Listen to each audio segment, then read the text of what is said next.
వందలాది రోజుల దీక్షతో శాంతియుత ఉద్యమం చేసిన మహిళామ తల్లులకు హృదయపూర్వక కృతజ్ఞతలు తెలియజేస్తా ఉన్నాను.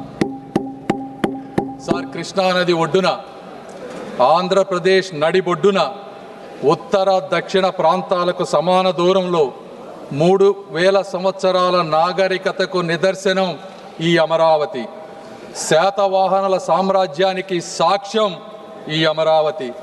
సంస్కృతి, శాంతి, విజ్ఞానానికి యుగయుగాల నిలయం ఈ అమరావతి.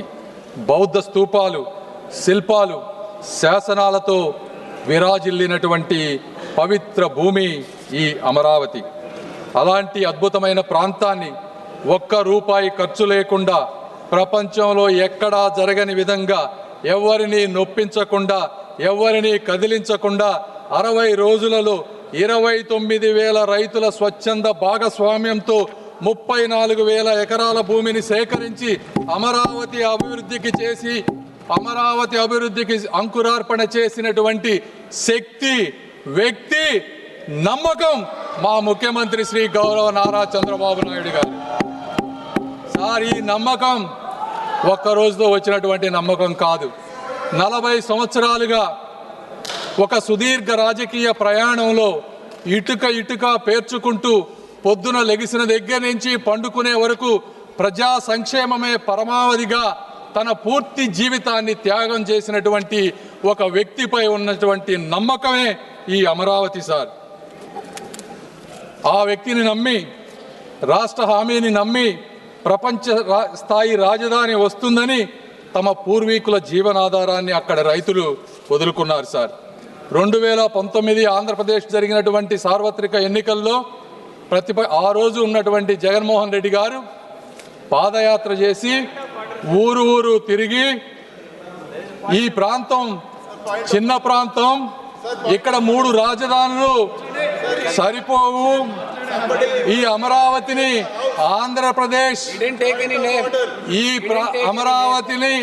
ఆంధ్రప్రదేశ్లో ఇంకా అద్భుతంగా ముందుకు తీసుకువెళ్తానని చెప్పి అధికారంలోకి వచ్చారు. సార్, అయితే అలాంటి మహాయజ్ఞాన్ని అధికారంలోకి వచ్చిన తరువాత అధికార వికేంద్రీకరణ పేరుతో 3 ముక్కల రాజధాని అనే పేరుతో ప్రజలను మభ్యపెట్టి 5 సంవత్సరాల అమూల్యమైనటువంటి కాలాన్ని, ఆంధ్ర ప్రజల భవిష్యత్తుని కూడా వృధా చేశారు. సార్, 3 ప్రాంతాల మధ్య చిచ్చు పెట్టారు. సార్, నేను ఇక్కడ చాలా బాధతో కొన్ని విషయాలు చెప్పాలనుకుంటా ఉన్నాను. ఇది రాజకీయ విమర్శ కాదు. సార్, 29,000 మంది రైతులకు జరిగినటువంటి అన్యాయం, అవమానం గురించి మాట్లాడాలి. సార్, ఆ రైతులని పెయిడ్ ఆర్టిస్టులని పిలిచారు. సార్, ఈ సభలో ప్రస్తావించలేని వ్యాఖ్యలతో మహిళలను ఇబ్బందులకు గురి చేశారు. వారిని చూసి నవ్వారు. అమరావతిని మర్చిపోమ్మన్నారు. 30-40 సంవత్సరాలు తన భూమిలో పంటలు పండించిన రైతులు వారి గ్రామాల్లో తిరగటానికి ఐడి కార్డులు చూపించమన్నారు. సార్, 144 సెక్షన్ అమలు చేసి వారి స్వేచ్ఛను అడ్డుకున్నారు. సార్, ఈ బాధ ఇక్కడితో ఆగలేదు. న్యాయస్థానం నుండి దేవస్థానం వరకు 45 రోజులు మహాపాదయాత్రలో రైతులను అమానుషమైనటువంటి హింసకు గురి చేశారు. మేకులతో ఉన్నటువంటి లాఠీలతో వారిని కొట్టారు. సార్, గర్భిణీ మహిళలపై బూట్ల కాళ్లతో తన్నారు. ఆఖరికి మహిళా దినోత్సవం రోజున ఆలయానికి వెళ్ళినటువంటి మహిళలపై కూడా దాడి చేశారు. సార్, వారి భోజనంలో ఇసుక వేశారు. అయినా కూడా వారు ఎక్కడా కూడా వెనకడుగు వేయలేదు. రోడ్లను శుభ్రం చేసి వీధుల్లోనే భోజనం చేశారు. సార్, ఆఖరికి ప్రశ్నించిన మీడియాని కూడా వారిపై కేసులు పెట్టారు. ఇది 1631 రోజులు జరిగినటువంటి అమరావతి వ్యధ కథ అని ఈ సభాముఖంగా తెలియజేసుకుంటున్నాను. సార్, అయితే ఆ రోజు వారు, ఆ తల్లుల కన్నీళ్లే ఈరోజు ఈ చట్టానికి పునాది రాళ్లుగా మారుతున్నాయని వారు గ్రహించలేకపోయారు. సార్, ఈ వైఎస్ఆర్సీపీ ప్రభుత్వాన్ని కానీ, అప్పటి ముఖ్యమంత్రి గారిని కానీ ఈ చరిత్ర ఎప్పటికీ మర్చిపోదు. సార్, ఈరోజు ఒక రాష్ట్రం అభివృద్ధి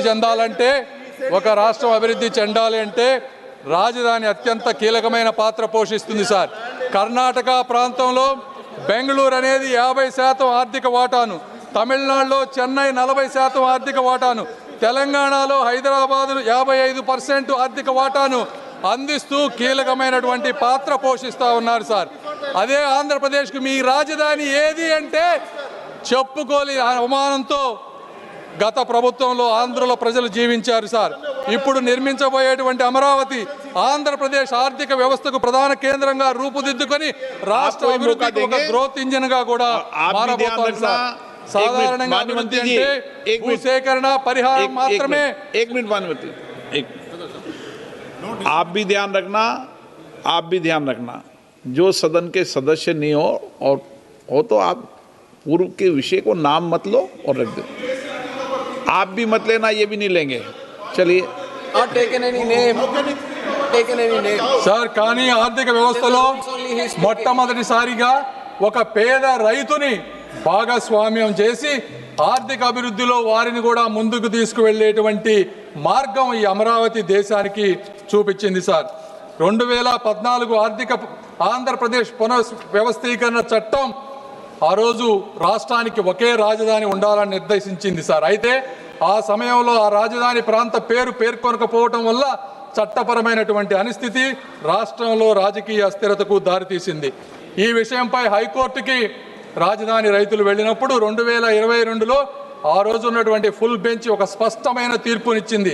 రాష్ట్ర రాజధాని నిర్ణయించటం లేదా మార్చటం వంటి అధికారాలు రాష్ట్ర అసెంబ్లీ పరిధిలోకి రావని, ఆ అధికారం కేవలం పార్లమెంటుకు మాత్రమే ఉందని స్పష్టం చేసింది. దాని ఆధారంగా ఆంధ్రప్రదేశ్ కేబినెట్ ఆంధ్రప్రదేశ్ రాష్ట్ర రాజధాని అమరావతి అనే ఏకంగా తీర్మానం చేసింది. అధ్యక్ష, పెట్టుబడి మరియు అభివృద్ధి అనేది ఒక కీలకమైన అంశంపై ఆధారపడి ఉంటాయి. సర్టనిటీ, స్టెబిలిటీ అనేది కావాలి. పెట్టుబడిదారులు గందరగోళంలో పెట్టుబడి పెట్టరు. బ్యాంకులు, అంతర్జాతీయ సంస్థలు రాజకీయ అస్థిరత్వానికి రుణాలు ఇవ్వవు సార్. ఈరోజు దాదాపు 56,000 కోట్ల రూపాయలతో 91 అత్యంత ముఖ్యమైన మౌలికమైన ప్రాజెక్టులు అమరావతి నిర్మాణంలో జరుగుతూ ఉన్నాయి సార్. హడ్కోలో 11,000 కోట్ల రూపాయల రుణం, ప్రపంచ బ్యాంకు, ఏడీబీ, కేంద్ర ప్రభుత్వం కలిపి 15,000 కోట్ల రూపాయల సహాయాన్ని ఈరోజు అందిస్తూ ఉన్నాయి సార్. అదేవిధంగా క్వాంటమ్ వ్యాలీతో చరిత్రకు అమరావతి స్వాగతం పలుకుతుంది సార్. ఇవన్నీ జరిగినప్పటికీ అందరి మనసులో ఒకే ఒక ప్రశ్న, అమరావతి శాశ్వత రాజధానిగా ఉంటుందా అనేది ఉండేది సార్. అయితే ఈ చట్ట సవరణతో ఆ అనిశ్చితి తగ్గి అభివృద్ధి వేగం జరగబోతా ఉంది. రాజధానులు అనేది ఎన్నికల కోసం కాదు సార్, తరతరాల కోసం నిర్మించబడతాయి. ప్రభుత్వాలు మారినా కూడా విధానాలు ఏకపక్షంగా మారకూడదు. ఈ విధంగా ప్రభుత్వాలు ముందుకు వెళ్ళినప్పుడు మాత్రమే ప్రజల పట్ల కానీ, పార్లమెంటు పట్ల కానీ, ప్రజాప్రతినిధుల పట్ల కానీ ఒక విశ్వాసం వస్తుంది. కాబట్టి ఈ కార్యక్రమాన్ని ఈ విధంగా ముందుకు తీసుకువెళ్తూ ఈరోజు ఈ కార్యక్రమానికి వచ్చిన విధంగా నేను అనేక మంది వ్యక్తులకు కృతజ్ఞతలు తెలపాలి సార్. మొట్టమొదటిసారిగా గౌరవ ప్రధానమంత్రి నరేంద్ర మోదీ గారికి ఆంధ్రప్రదేశ్ రాజధానికి కేంద్ర మద్దతు ఇవ్వాలన్న ఆయన హామీపై ఆంధ్రప్రదేశ్ ప్రజలకు అచంచలమైనటువంటి విశ్వాసం ఉంది. మోదీ గారు ఇచ్చిన మాట నిలబెడతారని గత 12 సంవత్సరాలుగా ఎన్నోసార్లు నిరూపించబడింది. అదే ఈరోజు ఆ విశ్వాసం మరొక్కసారి రుజువైంది సార్. రెండవది, మా ముఖ్యమంత్రి గారు శ్రీ నారా చంద్రబాబు నాయుడు గారు అమరావతి ఆయన ఆశయం, ఆయన కళ, ఆయన ధ్యేయం. రాష్ట్ర అభివృద్ధిలో రైతులను భాగస్వాములుగా మార్చిన ఆయన దూరదృష్టి చరిత్రలో నిలిచిపోతుంది. ల్యాండ్ పూలింగ్ విధానం, ప్రపంచ స్థాయి ప్రణాళిక, ఇవన్నీ వారి నాయకత్వానికి నిదర్శనం సార్. ఎన్ని అడ్డంకులు వచ్చినా, ఎన్ని పరీక్షలు ఎదురైనా అమరావతి అనే స్వప్నాన్ని ఒక్క క్షణం కూడా పట్టు వదలని సంకల్పం ఆయనది సార్. మూడవ వ్యక్తి శ్రీ పవన్ కళ్యాణ్ గారు తన గళంతో, తన శక్తితో ప్రజా ఉద్యమ స్ఫూర్తిని నింపి కూటమి ఐక్యతకు, తెలుగు ప్రజల అభివృద్ధికి కంకణబద్ధుడైనటువంటి నాయకుడు శ్రీ పవన్ కళ్యాణ్ గారు సార్. ఈ ముగ్గురి కలయిక అమరావతి ఆశయానికి ఒక శక్తి, తెలుగు వారి భవిష్యత్తుకు ఒక భరోసా సార్. అదేవిధంగా ఈ కార్యక్రమాన్ని ముందుకు తీసుకువచ్చిన మరొక ముఖ్యమైనటువంటి ఇద్దరు వ్యక్తులు అమిత్ షా గారికి, అదేవిధంగా వెనక ఉండి ముందుకు నడిపిస్తున్నటువంటి మా యువ నాయకులు నారా లోకేష్ గారికి కూడా కృతజ్ఞతలు సార్. అదేవిధంగా ఇందులో ఇంకొక వ్యక్తిని కూడా మనం ప్రస్తావించాలి సార్. అమరావతిని అణిచివేయాలని, ఆపివేయాలని ఆయన చేసినటువంటి ప్రయత్నం సామాన్యమైనది కాదు సార్. జేసీబీలతో, జైళ్లతో భయపెట్టి కూల్చివేతలు సాగించి ఆయన చేసిన రాజకీయ విధ్వంసం కూడా ఒక చరిత్రే సార్. ఆయన అణచివేత వల్లే ఈరోజు రైతుల గుండెల్లో అమరావతి ఒక ఉద్యమ అగ్నిగా రగులుతూ ఉంది. ఆయన చేసిన అడ్డంకుల వల్లే ఈ రాజధాని ప్రాముఖ్యత దేశమంతా కూడా మారుమోగిపోయింది. ఆయన సృష్టించిన అస్థిరత వల్లే నేడు పార్లమెంటు సాక్షిగా అమరావతికి తిరుగులేని చట్టబద్ధత కల్పించాల్సిన అవసరం కూడా ఏర్పడించింది. వారు సృష్టించిన అడ్డంకులే ఈ అమరావతి పురోగతికి పునాదులయ్యాయి సార్. ఆఖరిగా పొట్టి శ్రీరాములు త్యాగంతో పుట్టినటువంటి రాష్ట్రం మా ఆంధ్ర రాష్ట్రం సార్. రైతుల త్యాగంతో రూపుదిద్దుకుంటున్నటువంటి రాజధాని మా అమరావతి సార్. ఆత్మగౌరవ పునాదులపై తెలుగు జాతిని మేల్కొల్పిన అన్న నందమూరి తారక రామారావు గారు వంటి చరిత్ర మా తెలుగు చరిత్ర సార్. ఆంధ్రులు ఎక్కడ ఉన్నా కూడా అక్కడ అభివృద్ధి వికసిస్తుంది. తమిళనాడు నుంచి విడిపోయి కర్నూలు వెళ్ళినప్పుడు ఆ రోజున హైదరాబాద్ని కామన్ క్యాపిటల్గా అందరం డెవలప్ చేసుకుంటామంటే అక్కడికి వెళ్ళి ఆ నగరాన్ని ప్రపంచ పటంలో నిలపడంలో తెలుగువారు ఒక ముఖ్యమైనటువంటి పాత్ర పోషించారు సార్. చెన్నైలో పరిశ్రమలకు బలం తెలుగువారు ఇచ్చారు. బెంగళూరు, పూణేల్లో సాంకేతిక విప్లవానికి తెలుగువారు ముద్ర వేశారు. ఆఖరికి అమెరికాలో కూడా అభివృద్ధికి తెలుగువారు తోడ్పడుతూ ఉన్నారు సార్.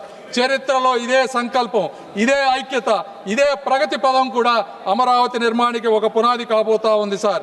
ఆ రోజుల్లో పొట్టి శ్రీరాములు గారు 58 రోజులతో దీక్ష చేసి ఆంధ్ర రాష్ట్రాన్ని ఏర్పరిచిన, అదేవిధంగా 1631 రోజులు ఈరోజు రైతులు రోడ్డెక్కి నిరాహార దీక్ష చేసిన తిరిగి లేచి నిర్మించగలిగే జాతి తెలుగు జాతి సార్. కాబట్టి ఇలాంటి చారిత్రక ఘట్టానికి చట్టానికి మద్దతు తెలుపుతూ అమరావతి నిర్మాణంలో భాగస్వాములైనటువంటి ప్రతి ఒక్కరికి కూడా శిరస్సు వంచి నమస్కరిస్తూ I earnestly request that this bill be passed unanimously and with one voice. Jai Hind, Jai Andhra Pradesh, Jai Amaravati. Thank you.